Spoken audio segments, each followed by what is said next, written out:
तवेम माता च पिता तमेव तमेव सर्वं मम देवदेवम्।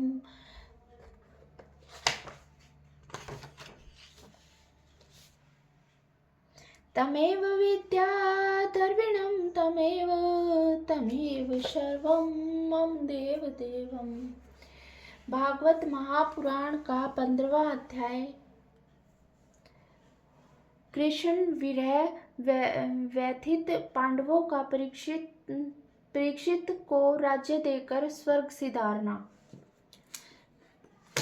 सूत जी कहते हैं, भगवान श्री कृष्ण के प्यारे सखा अर्जुन एक तो पहले ही श्री कृष्ण के विरह से कुछ कृष्ण हुए रहे थे। उस पर राजा युधिष्ठिर ने उनकी विषादग्रस्त मुद्रा देखकर उसके विषय में कई प्रकार की आशंकाएं करते हुए प्रश्नों की झड़ी लगा दी। शोक से अर्जुन का मुख हृदय कमल सुख हो गया था, चेहरा फीका पड़ गया था।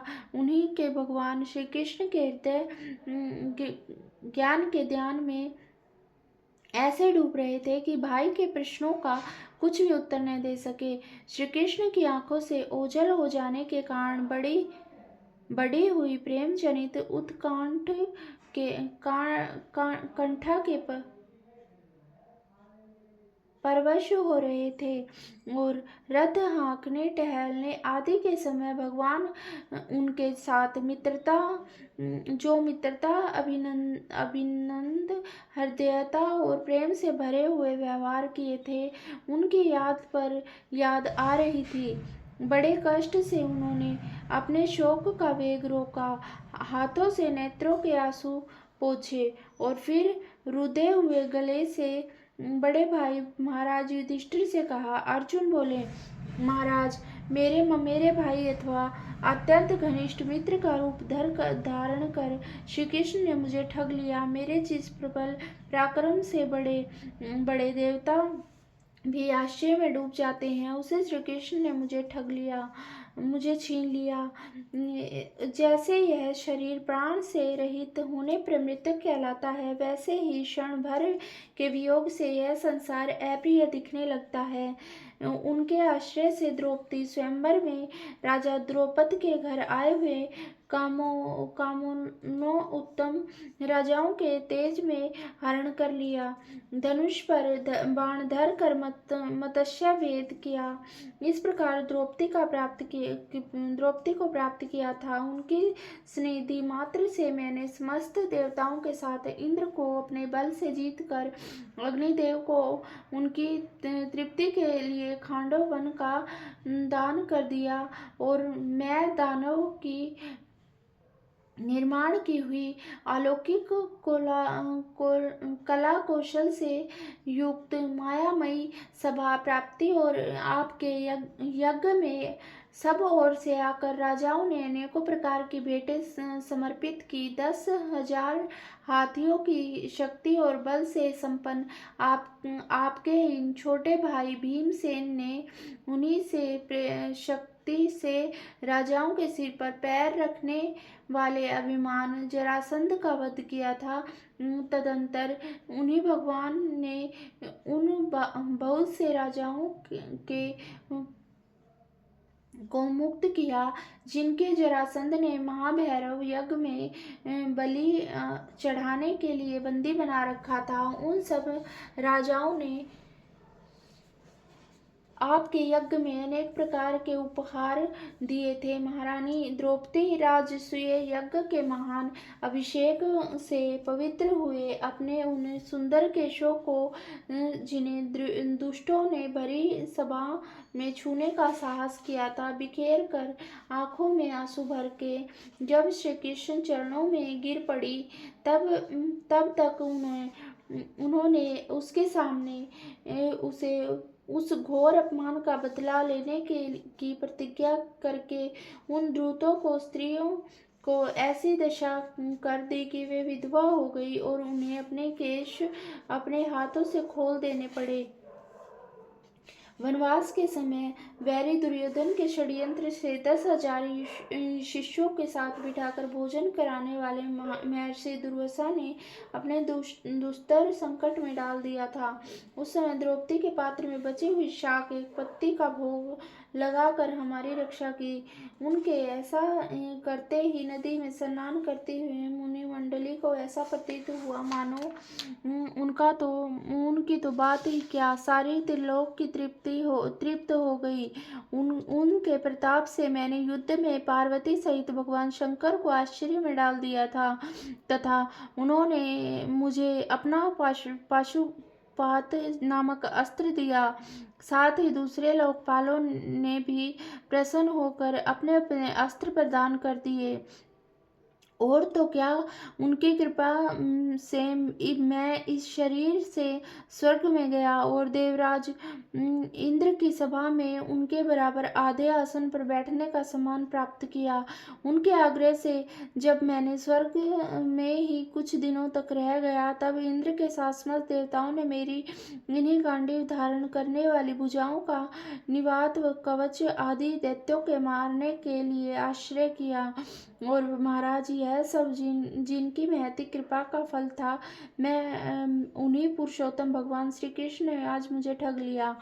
महाराज, कौरवों को सेना भीषण द्रोह आदि अजय महात्मों से पूर्ण अपार संपूर्ण के समान दुस्तर थी, परंतु उनका आश्रय ग्रहण करके अकेले ही रथ पर सवार होकर मैं उस पार गया था। उन्होंने सहायता से आपको याद होगा, मैंने शत्रुओं के राजा विराट का सारा गोधन और वापसी ही ले लिया था। साथ ही जैसे शिरों पर चमकते हुए मणिमय मुकुट, अंगों के अलंकार तक छीन लिए थे। भाई जी, कौरवों को की सेना भीष्म, कर्ण, द्रोण, शल्य अथवा अन्य बड़े बड़े राजाओं और क्षत्रिय वीरों के रथों के शोभायमान थी। उसी के सामने मेरे आगे आगे चल कर वे अपनी दृष्टि से ही उन महारथी यूथपतियों की आयु, मन, उत्साह, बल को छीन लिया करते थे। द्रोणाचार्य, भीष्म, कर्ण, भृशवा और सुशर्मा, शल्य, जयद्रथ और भाग्य आदि वीरों ने मुझ पर अपने कभी न चूकने वाले अस्त्र चलाए थे, परंतु जैसे हिरण्यकश्यप आदि दैत्यों के अस्त्र शस्त्र भक्त प्रहलाद को स्पर्श नहीं करते थे, वैसे ही उनके शस्त्र अस्त्र मुझे छू तक नहीं सके। ये श्री कृष्ण भुजदंडों की छत्र छाया में रहने का ही प्रभाव है। श्रेष्ठ पुरुष संसार से मुक्त होने के लिए जिनके चरण कमलों का सेवन करते हैं, अपने आप तक को दे डालने वाले उन भगवान को मुझे दुर्बुद्धि सारथी तक बन डाला। जिस समय पर मेरे घोड़े थक गए थे और मैं रथ से उतरकर पृथ्वी पर खड़ा था, उस समय बड़े बड़े महारथी शत्रु भी मुझ पर प्रहार न कर सके, क्योंकि श्री कृष्ण के प्रभाव से उनकी बुद्धि मारी गई।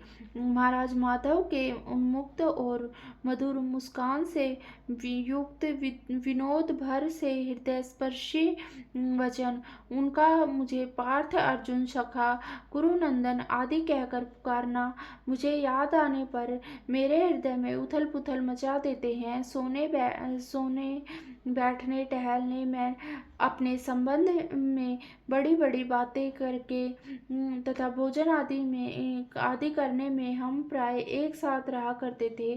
किसी किसी दिन मैं व्यंग से उन्हें कह बैठता, मित्र, तुम तो बड़े सत्यवादी हो। उस समय भी वे महापुरुष अपनी महानुभावता के कारण जैसे मित्र अपने मित्र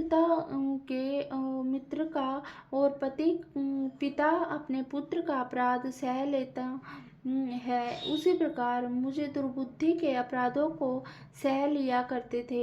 महाराज, जो मेरे सखा प्रिय मित्र नहीं मेरे हृदय थे, उन्हें पुरुषोत्तम भगवान से मैं रहित हो गया। भगवान की पत्नियों को द्वारिका से अपने साथ ला रहा था, परंतु मार्ग में दुष्ट गोपों ने मुझे एक अबला की भांति हरा दिया और मैं उनकी रक्षा नहीं कर सका। वही मेरा गांडीव धनुष है, वे ही बाण हैं, वे ही रथ हैं और वही घोड़े, और वही मैं रथी अर्जुन हूँ, जिसके सामने बड़े बड़े राजा लोग सिर झुकाया करते थे। श्री कृष्ण के बिना ये सब एक ही क्षण में नहीं सामान सार शून्य हो गए। ठीक उसी प्रकार जैसे भस्म में डाली हुई आहुति, कपट भरी सेवा और उसर में बोया हुआ बीज व्यर्थ जाता है।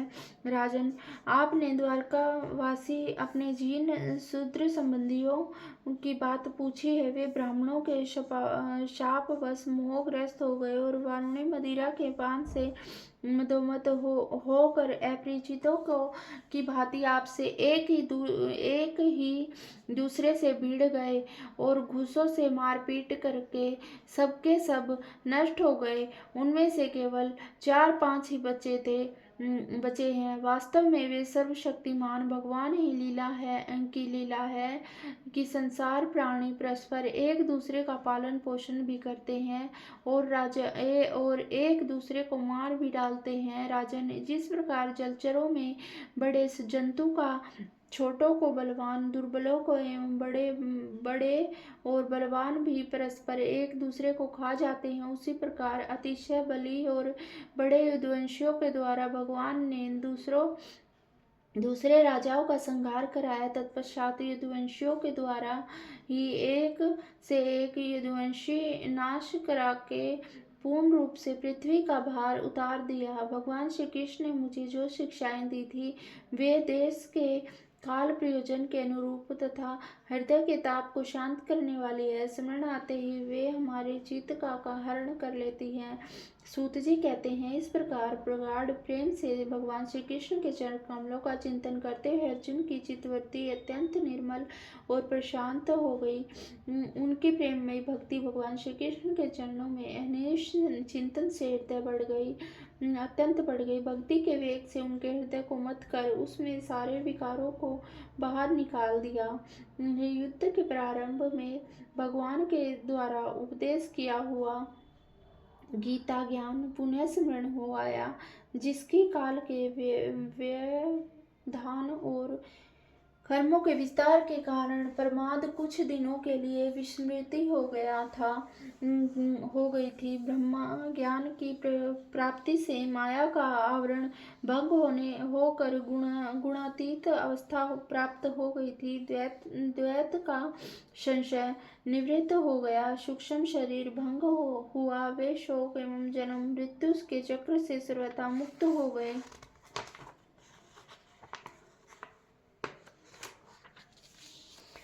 भगवान के स्वधाम गमन और यदुवंश के संहार का वृत्तांत सुनकर निश्चल मति युधिष्ठिर ने स्वर्गारोहण का निश्चय किया। कुंती भी अर्जुन के मुख से यदुवंशियों के नाश और भगवान के स्वधाम गमन की बात सुनकर अनन्य भक्ति से अपने हृदय को भगवान श्री कृष्ण में लगा दिया और सदा के लिए जन्म मृत्यु संसार से मुंह मोड़ लिया।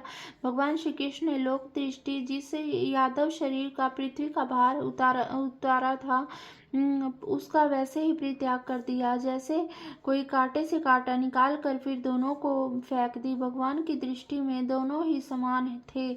जैसे वे नट के समान मत्स्यादि रूप धारण करते हैं, फिर उनका त्याग कर देते हैं, वैसे ही उन्हें यादव शरीर से पृथ्वी का भार दूर किया, उसे त्याग भी दिया और उनकी मधुर लीलाएं स्मरण करने योग्य है। भगवान श्री कृष्ण जब अपने मनुष्य के शरीर से इसका पृथ्वी का परित्याग कर दिया, उसी दिन विचारहीन लोग अधर्म फंसाने वाले कलयुग का आधम का महाराज युधिष्ठिर से कलयुग का फैलना छिपा न रहा। उन्होंने देखा देश में, नगर में, घरों में, प्राणियों में लोभ, असत्य, छल, हिंसा आदि धर्मों को बढ़ती जा रही है। तब उन्होंने महान प्रस्थान का निश्चय किया। उन्होंने अपने विनयी पुत्र परीक्षित को, जो गुणों के उन्हीं के समान थे, समुद्र से घिरी हुई पृथ्वी के सम्राट पद पर हस्तिनापुर में भी अभिषिक्त किया, और उन्होंने मथुरा में शूरसेन अधिपति के रूप में अनिरुद्ध के पुत्र वज्र का अभिषेक किया। इसके बाद समृद्ध युधिष्ठिर प्रजापति यज्ञ करके आवाहनीय आदि अग्नियों को अपने में लीन कर दिया, और अर्थात गृहस्थ आश्रम से के धर्म से मुक्त होकर उन्होंने संन्यास ग्रहण किया। युधिष्ठिर ने अपने सब वस्त्र आभूषण आदि वहीं छोड़ दिए। ममता और अहंकार से रहित होकर समस्त बंधन काट डाले। उन्होंने दृढ़ भावना से वाणी को, मन को प्राण को अपमान में, और अपने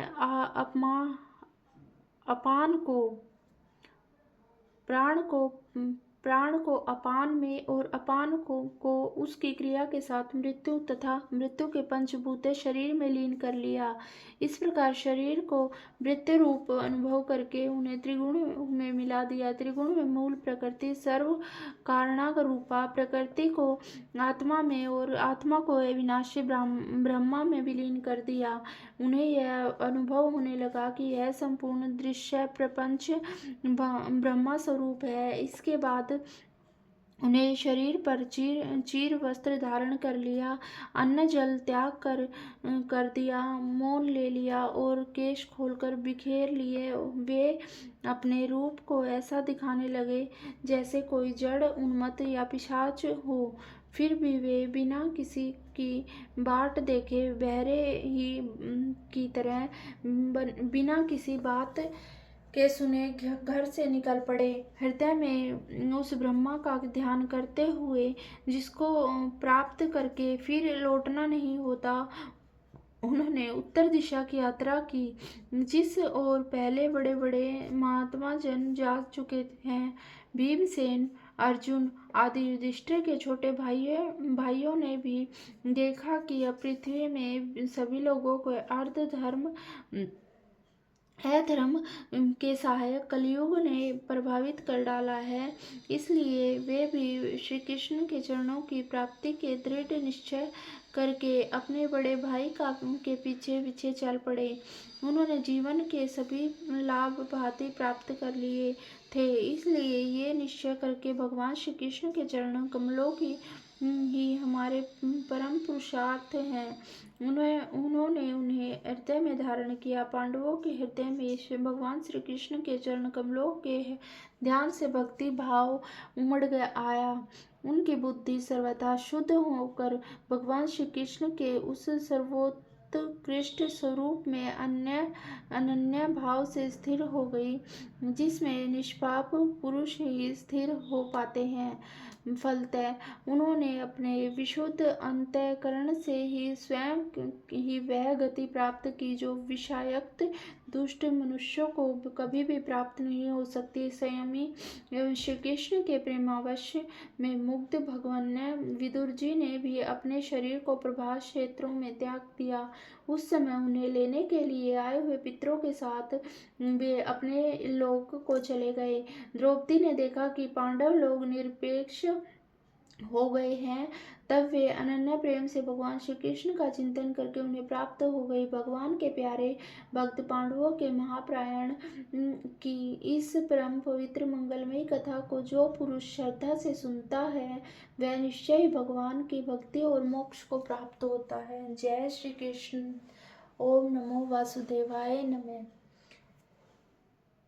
15वां भागवत पुराण का 15वां अध्याय समाप्त।